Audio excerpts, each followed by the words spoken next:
भूलने की शक्ति जो है वो भगवान की दी हुई है, इसमें ना तुम्हारा बस है ना मेरा बस है, ये तो भगवान की दी हुई ताकत है। अगर आप किसी चीज को जल्दी भूलते हो इसका मतलब भगवान की कृपा दृष्टि आपके ऊपर ज्यादा है। क्यों?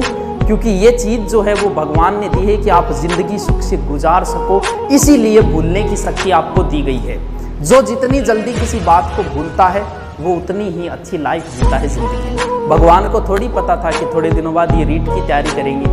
उन्हें तो जिंदगी सुख से गुजारने के लिए देखा होगा कई बार, जैसे किसी माँ के जवान बेटा मारा जाए, 10-12 दिन हालत रहती है, वो रोती रहती है, लेकिन 1 साल 2 साल 5 साल बाद वो सामान्य जिंदगी जीना शुरू कर देती। क्यों? क्योंकि वो उस चीज को धीरे धीरे भूल चुकी है। वो भगवान की दी हुई ताकत है, वो भूलेगी उसे एक दिन। क्यों? क्योंकि भूलने की ताकत भगवान, अगर वो उसी माहौल में रहेगी तो उस चीज को नहीं भूल पाएगी। अब जो कहते हैं ना, सोना बाबू ने खाना खाया क्या, या फिर पूछती है ना माँ मर जाऊंगी तेरे बिना, तो थोड़े दिनों बाद न्यूज आएगी 1 साल 2 साल 3 साल बाद कि दूसरा टाबर हो ऑपरेशन। हर कोई भूलता है, ये भूलने की ताकत हमें भगवान की दी हुई है, तो भूलता हर कोई है।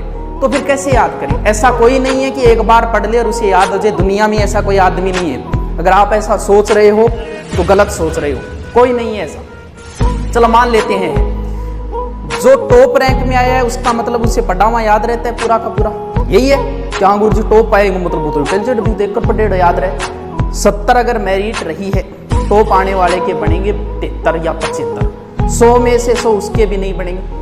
जबकि 100 के 100 क्वेश्चन कभी ना कभी आंखों के सामने से निकले हुए होते, फिर भी अगर एक बार पढ़ा हुआ याद होता तो उसके 100 में से 100 आते। आज तक कंपटीशन में किसी के नहीं आई 100 में से 100, इसका मतलब किसी के याद नहीं रहता। एक बार किसी चीज को रट लो, मान लो उसकी राबड़ी खिचड़ी कर दी और ढंग से रट लिया आपने, तो फिर कितने दिन याद रहेगा? 2 दिन बाद भूलने की प्रक्रिया प्रारंभ हो जाती है। अगर 2 दिन बाद आपने उसको एक बार रीडिंग नहीं की तो उस चीज में बहुत सारा अंश आप भूल जाओगे। एक बार पढ़ा, 2 दिन में उसको एक बार रीडिंग मारो, फिर 7 दिन बाद भूलने की प्रक्रिया फिर शुरू हो जाती है। यानी 7 दिनों में आगे फिर एक बार आपको रिपीट मारना पड़ेगा, और फिर 1 महीने बाद भूलने की प्रक्रिया प्रारंभ हो जाती है। यानी 1 महीने में फिर उसको एक बार रिपीट मारना पड़ेगा। यानी 1 महीने में आपको 4 बार किसी चीज को पढ़नी पड़ेगी तो ही स्थायी है, वरना फिर भूलोगे। कन्फर्म है, भले जितना जचे उतना याद करके छोड़ देना। दुनिया में ऐसा कोई नहीं है जो एक बार पढ़ा और उसे एक साइड में रख दिया और उसे उम्र भर याद रहेगा, नहीं रहेगा। महीने में 4 बार किसी चीज को रिपीट मारना ही पड़ेगा, वरना फिर स्थायी ज्ञान नहीं हो सकता।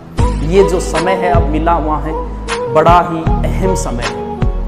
टाइम मैनेजमेंट तुम नहीं कर पा रहे हो। मान लो अधिकतम तुम्हारे पास 6 महीने हैं, इसका मतलब 24 घंटे एक दिन में, 6 महीने मतलब दिन हो गए 4320 घंटे, लगभग 4000 घंटे आपके पास।